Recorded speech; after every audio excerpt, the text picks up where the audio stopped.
What's up, everybody? It's RC with Outdoor Gold, and today we're going to look at my MTB2, my backup to the SB6, the 2017 Evil Insurgent, coming right up.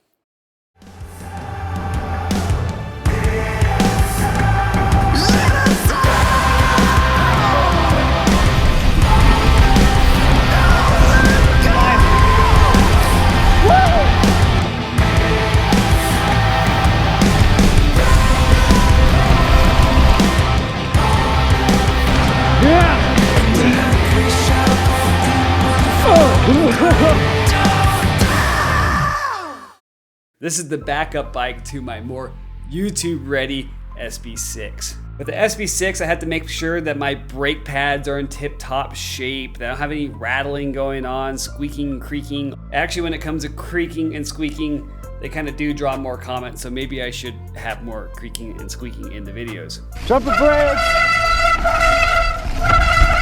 Joking aside, this is the bike that I ride on a casual basis. So you can see this bike on other channels like BCPOV and Horns High Mountain Biking, where I'm not filming, I'm just riding this bike versus riding my SB6. SB6 I'm super confident in. It's a bike I've ridden longer than any other bike out there. The Crashing Dad, he likes to give me a hard time. He says that, RC, you have two long traveled 27.5-inch bikes. And that's almost true, but unfortunately it's not. I only have one. Usually one of those bikes is in the shop, this one or the other one. The second that it gets fixed and it comes out of the shop, that one goes down. Everybody knows how this works in mountain biking. You're riding on rocks and dirt and taking big digs into the shoulder of the trail. Something's gonna be broken and it takes time to get stuff together to repair it. So when I bought this Evil Insurgent frame, my whole goal was just to have a bike that was close to in spec with my SB6, so I can just swap parts back and forth so I can keep mountain biking while the other one gets fixed. And it has worked spectacularly. I mean, right now my SB6 is down with a squishy Fox transfer dropper post that Fox didn't want to cover in warranty. So that's gonna take some time to get fixed. So while that bike is down, this is what I get to ride. Not bad. So if you want to demo this bike for yourself, you can go to Over the Edge in Fruta. They have those bikes for demo there. No, I was not paid or told to say that. It's just a place in the Grand Valley where you can demo the Evil Insurgent. Additionally, I'll be rambling through a lot of parts and components. There's going to be a long list in the description for Evil's website and components that are on this specific build right here. A lot of those will have affiliate links, and think of affiliate links as a way to tip a YouTube creator. It doesn't cost you any more when you go to purchase bike parts online, but I end up getting a small cut in which I use to buy camera equipment with, which is used to go onto YouTube. So it's kind of this cycle where it just helps everybody out. Now, don't think of just me, but long story short is you can support other creators across the YouTube community as well. It doesn't really matter to me, whatever, you know? Okay, so let's dig into this bike. I'm not gonna get into geometry. This is not gonna be a review. We'll save that for a different day. But there's been a lot of changes to the Evil Insurgent model since this one was released. We'll talk about that in a minute. We have 170 millimeters of travel in the front on this model and 151-ish in the back, I think. Now, I kind of thought about cleaning off all these parts, but no. This is how I ride this bike. The only things I keep clean are the stanchions and the bearings, and that's about it. And the first thing you'll notice is this perfect yellow slime color right here. I think it matches my personality. I thought black also matches my personality as well, because, well, the abyss of my being.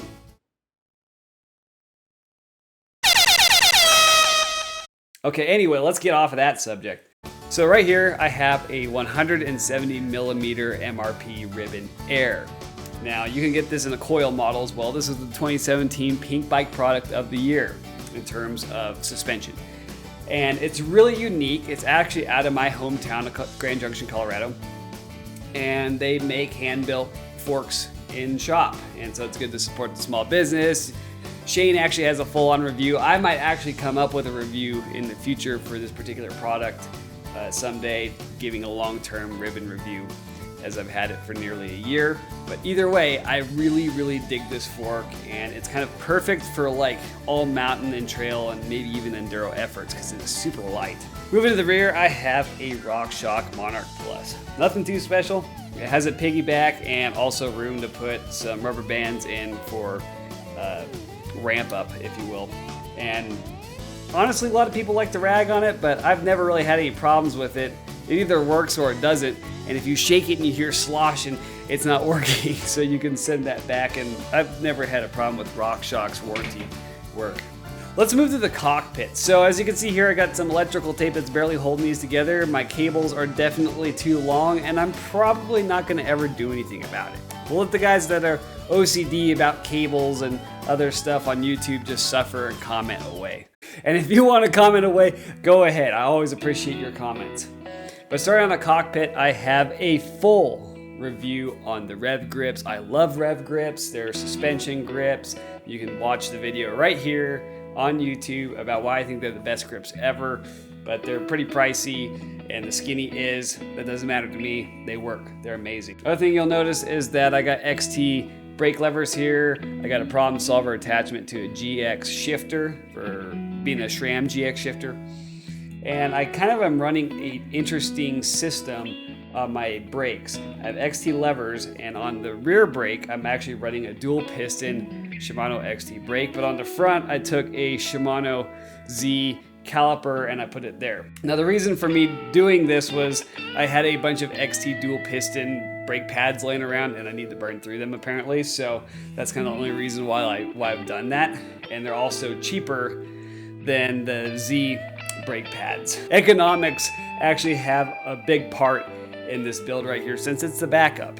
Parts trickle from my Yeti onto this bike. Sticking with the cockpit, I have P&W Components Range handlebar. And I'm a huge fan of this handlebar. It's very competitively priced, very well priced. It's 180 millimeters wide. Really nice trail bar and stem. You can check this brand out in the description. I'm really a big fan, and I think that you could be too.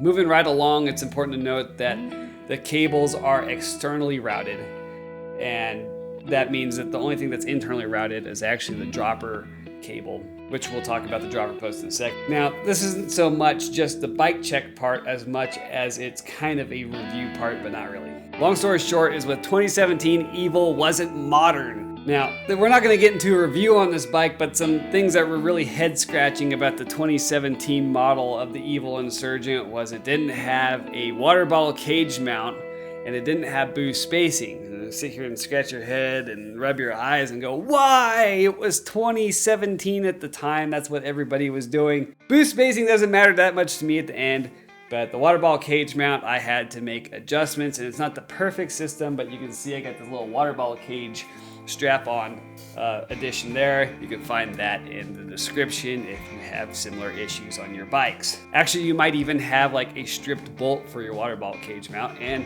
this could be a solution for you, but unfortunately it'd be nice if it was a little skinnier.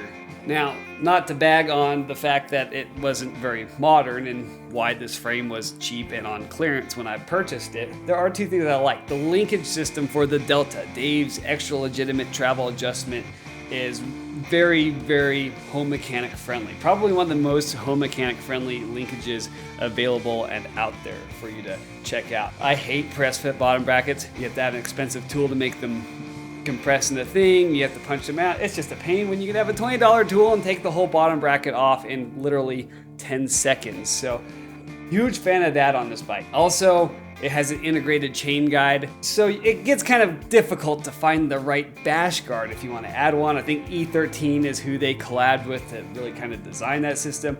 I'm actually running an MRP bash guard on there, and it's kind of paired and protecting a 34 tooth 1-up chainring. This is where things get kind of funky when you got Shimano and SRAM married onto your drivetrain. I have aluminum Shimano XT cranks, and I have a SRAM GX drivetrain, which was trickled over onto this bike from the Yeti. So that means a SRAM GX chain, as well as a GX 12-speed Eagle cassette and rear derailleur. Overall, love the Eagle for obvious reasons, and I think it's a really good system that works perfectly with a 34 tooth front chainring. I talked about the Pedaling Innovations pedals before. They're extra large. In terms of foot coverage, I feel like they really eliminate foot pain. At the end of the day, if you especially have long rides, they kind of change the geometry in the way that you ride. Overall, big fan. The wheels are a really interesting story. I had basically DT Swiss 370 hubs laying around, and it was time to do something with them, which they ended up going on this bike. This isn't a specific wheel set. It's kind of custom with used parts, used spokes. Everything just worked out perfectly to the point where I needed to change my rims out.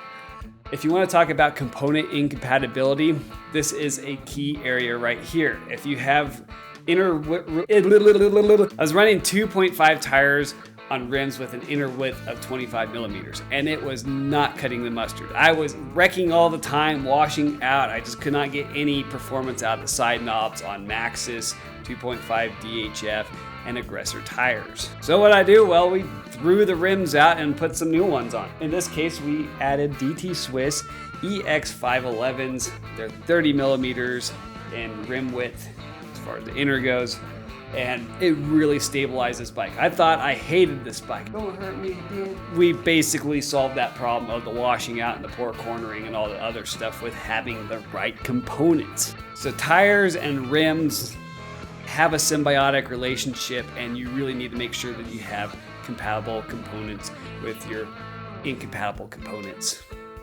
Wait, have compatible components instead of incompatible components. I wanted to talk about my dropper post. Now, the seat and saddle that I have on this thing, I don't even know what it is. An Ergon SMC something in the description.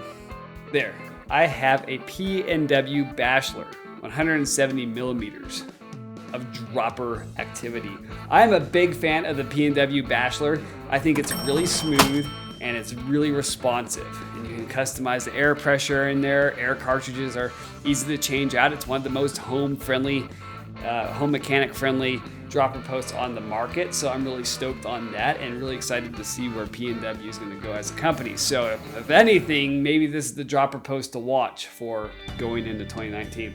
Also paired with what I think is currently the best dropper remote on the market, and that would be the P&W Loam lever. Really nice positive feel on the lever, super durable. I keep breaking dropper post levers all the time. They go into the knees, for some reason they hit a rock, they break, so I'm getting kind of sick and tired of having dropper post levers that are 80 bucks that keep breaking. So I'm really stoked on the Loam lever. I think it's gonna get the business done. Also keep in mind on the 370 hub that I actually am running 54 tooth star ratchets in it. It was converted from a Paul system to a star ratchet system, so I'm happy with that. What else do we have here? And finally, to round this off, as far as brake rotors go, it's kind of the same thing that was on my previous SB6 review. I'm running Shimano XTR Ice Tech rotors, 203 millimeters in front, followed by 180 millimeters in the rear. This thing was put together basically from the frame up with components I had laying around, just stuff that I could dig out of drawers, bought used stuff on the internet, just arm twisted some guys into giving me some cool stuff. I mean, it's kind of a budget bike. And then kind of one of the final features of especially all Evil bikes are the flip chips on the Delta system. You can choose two settings, low and extra low, to really customize what you want to do on this bike.